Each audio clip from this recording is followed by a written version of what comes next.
Hello friends, आज फिर से आप लोगों का इस स्मार्ट सीटेट यूट्यूब चैनल में स्वागत है। तो मेरे भाई, हम लोग लगे हुए हैं सीटेट दिसंबर 2024 में। तो आज यह जो वीडियो बनाया गया है वह सीटेट दिसंबर 2024 के लिहाज से बनाया गया है। तो बिना समय गवाए हम लोग देखते हैं मुद्दा की बात कि आखिर इस वीडियो में किस प्रकार के प्रश्न आए हुए हैं। तो मेरे दोस्त, सबसे पहला क्वेश्चन कहता है, कक्षा 3 की अध्यापिका अपने विद्यार्थी को नई शब्दावली से परिचित करवा रही है। निम्नलिखित में से कौन सा नई शब्दावली सिखाने का प्रभावशाली तरीका है?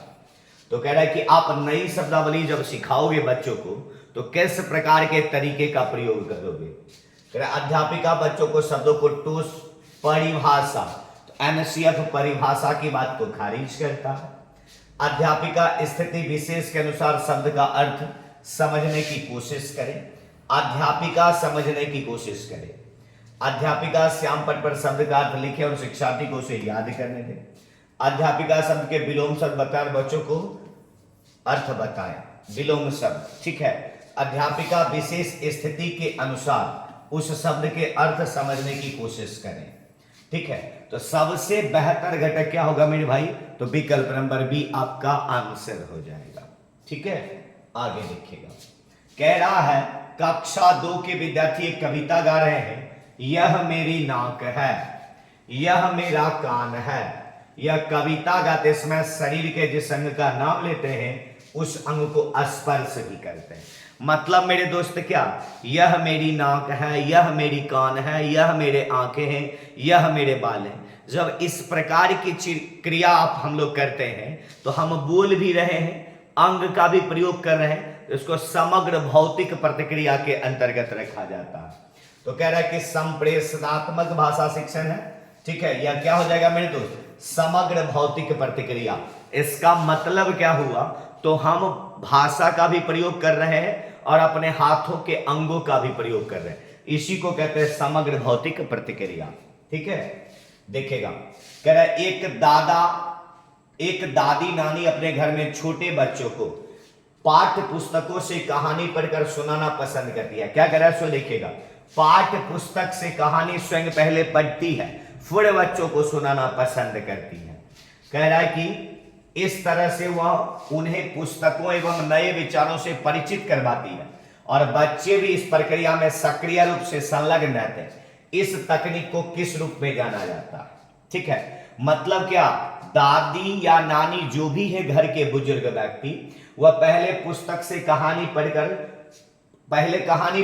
फिर सुनाते हैं और इस तरह से वह उन पुस्तक एवं नए विचार से परिचित, मतलब बच्चों को परिचित करवाते हैं। तो इस प्रकार के घटकों को किस में रखा जाता है? इसको मेरे दोस्त कहते हैं संभाषिक पठन। किस नाम से जानते हैं? संभाषिक पठन। मतलब किसी भी प्रकार के क्रियाकलाप यदि आप करते हो, नए चीजों का ज्ञान देने के लिए पहले आप अर्जन करते हो, फिर देने का प्रयास करते हो, तो संभाषिक पठन का भाग होता है, ठीक है। आगे देखिएगा, कह रहा है कौशलों के उस समूह को क्या कहेंगे जो बच्चे औपचारिक पठन निर्देश शुरू करने से पहले विकसित कर लेते हैं और जो नई भाषा बाद में अकादमिक कौशल के लिए बुनियादी प्रदान करता है। लाइन को सुनना, कह रहा है कि औपचारिक पठन निर्देश शुरू करने से पहले, मतलब नियम कानून का जो पठन होगा उसको प्रारंभ करने से पहले यह विकसित कर लेते हैं और नई भाषा बाद की नई भाषा, आप जो नया भाषा सीख रहे हो, बाद के अकादमिक कौशल के लिए बुनियादी प्रदान कर। मतलब जो भी आप नई भाषा सीखते हो वह बाद में अकादमिक कौशल सीखने का प्रावधान जो होगा वह बुनियादी स्तर प्रदान करता है। बुनियादी कहते हैं बाबू प्रारंभिक स्तर को। यहां पर प्रारंभिक स्तर ये नई भाषा बना और आगे की भाषा अकादमिक भाषा बना, तो इसको बाबू कहते हैं उद्गामी साक्षरता। क्या कहते हैं मेरे भाई? तो उद्गामी साक्षरता कहते हैं कि नई भाषा जब हम सीखते हैं तो अकादमिक भाषा प्राप्त करने के लिए यह नई भाषा बुनियादी स्तर प्राप्त करता है। ठीक है, आगे देखिएगा, कह रहा है पठन सिखाने का वह उपागम जिसमें मूल तत्व जैसे वर्ण और स्वनिम से शुरू किया जाता। वर्ण स्वनिम कहा जाता है भाषा की सबसे छोटी इकाई क्या है, तो स्वनिम शुरू किया जाता है, और जिसमें बच्चों को यह सिखाया जाता है कि समग्र रूप से पठन सीखने से पहले स्वनिम को शब्दों में मिलाया जाता है। मतलब क्या, पहले स्वनिम और वर्ण को सीखता और यह विकास किया जाता है कि जब आप पठन करोगे तो स्वनिम का विकास होना चाहिए और स्वनिम उसमें योगदान देता है, इसलिए स्वनिम का नॉलेज होना चाहिए। तो कह रहा है कि स्वनिम को शब्दों में मिलाया जाता, इस उपागम को क्या कहेंगे, तो जब हम नीचे से ऊपर की ओर जाते हैं तो इसको कहते हैं बाबू बॉटम अप। मतलब स्वनिम नीचे का घटक हुआ और वाक का प्रयोग अप हुआ, तो इसको कहेंगे बॉटम अप। विकल्प नंबर ए आपका आंसर। निम्नलिखित कथन को पढ़िए तथा सही विकल्प का चयन कीजिए। कह रहा है कि विद्यालय में प्रवेश करने वाले सभी बच्चे अपने आयु के अनुसार भाषा के सक्षम प्रयोगकर्ता होते हैं। एकदम सही बात है। जब प्राथमिक स्तर पर कोई बच्चा स्कूल आता है तो अपने आस पड़ोस की भाषाओं से लैस होकर हुआ आता है। फिर कह रहा है भाषिक और सांस्कृतिक विविधता के कारण वे अपने योग्यता का प्रदर्शन नहीं कर पाते हैं, तो ये तो गलत। जब बच्चा पहली बार आता है तो अपने हिसाब से अपने आप को, अपने संस्कृति को उजागर करने का प्रयास करता। तो कथन ए सही है और कथन आर क्या हो जाएगा, गलत है। विकल्प नंबर आपका 2 आंसर हो जाएगा। कह रहा है कक्षा 5 के मंजीत अपने अध्यापक से अलग शैली में बात करता है। ध्यान से देखना, अध्यापक से अलग शैली में, अपने मित्र से कुछ अलग तरह से, 1-2 वर्षीय बच्चों से कुछ अलग तरह से। इसका तात्पर्य हुआ कि मंजीत जानता है कि सामाजिक स्थिति में भाषा का प्रयोग किस तरह से करना है। भाषा के इस गुण को क्या कहेंगे। अब देखो, इस प्रश्न में बाबू 2 पहलू शामिल हैं। यदि अलग अलग व्यक्ति के साथ अलग अलग भाषा का प्रयोग करता है तो उसको बाबू कहते हैं रजिस्टर। उसको क्या कहते हैं, तो उसको कहते हैं रजिस्टर। लेकिन इसमें क्या है, बात करता है तो ये हो जाएगा सीधे रजिस्टर। कह इससे तात्पर्य यह है कि मंजीत जानता है कि सामाजिक स्थिति में भाषा का प्रयोग, मतलब हमारे समाज में अलग अलग व्यक्ति के द्वारा अलग अलग व्यक्ति के साथ भाषा का प्रयोग कैसे अलग अलग करेंगे, तो इसको बाबू कहते हैं उपयोगितावादी सिद्धांत। मतलब आप यह उपयोग करना जानते हैं कि भाषा को किस प्रकार से प्रयोग किनके साथ कैसे किया जाए। आगे देखिएगा, कह रहा है एक मां ने इस बात की ओर ध्यान दिया कि उसकी बच्ची कभी कभी ऐसे शब्द बोल जाती है जो ना तो उसने कभी किसी वयस्क से सुना और ना ही अपने भाई बहन से सुना।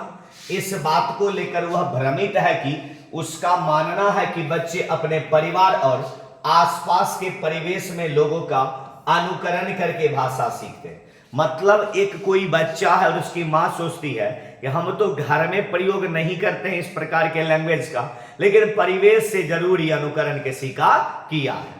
कह रहा है सीखता, उसका यह मत किस प्रतिध्वनित मतलब मेल खाता है किससे, तो जब बच्चा अनुकरण से सीखता है तो वह व्यवहारवाद का घटक होता है। किसका घटक होता है मेरे भाई, तो व्यवहारवाद का घटक होता है। ठीक है, आगे देखिएगा, कह रहा है निम्नलिखित में से कौन सा सिद्धांत बुनियादी चरण पर पाठ्य पुस्तक अभिकल्पना की नहीं है। देखो, बुनियादी का मतलब होता है बाबू प्राथमिक स्तर, तो प्राथमिक स्तर पर आप तकनीक टेक्नोलॉजी वाली बात को प्रयोग नहीं कर सकते।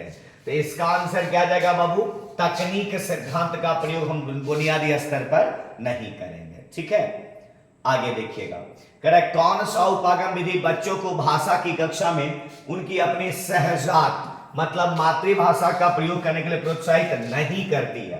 क्या कह रहा है मेरे भाई, नहीं। अब देखो, मातृभाषा का प्रयोग नहीं करती है, प्राकृतिक उपागम करेगी, संप्रेषणात्मक भी करेगा, सरल भी करेगा, प्रत्यक्ष विधि मतलब प्रत्यक्ष विधि में कभी भी मातृभाषा सहयोग के रूप में नहीं होता है। आगे देखिएगा,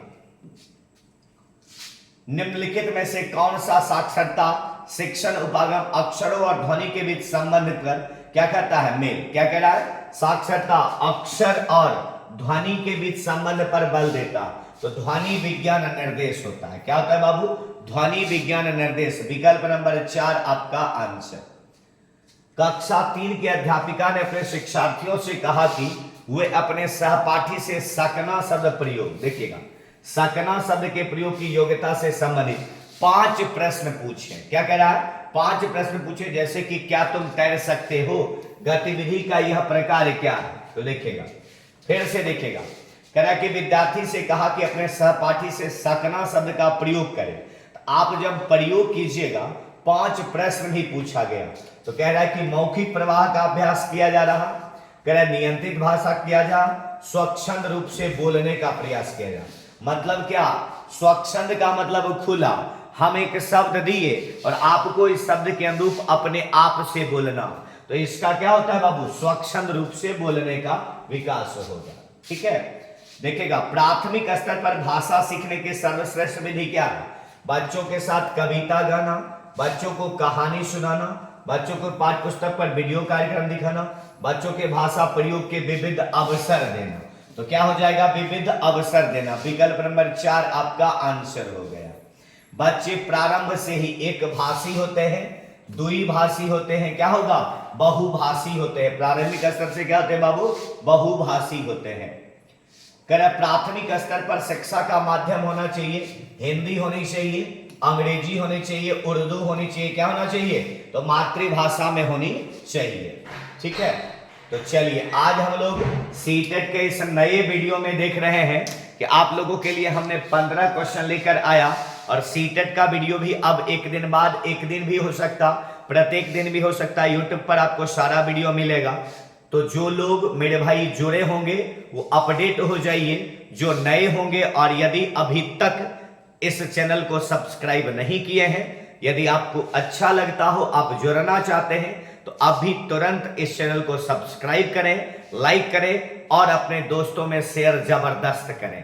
तो फिर मिलते हैं बहुत जल्द अगले वीडियो के साथ, तब तक के लिए धन्यवाद।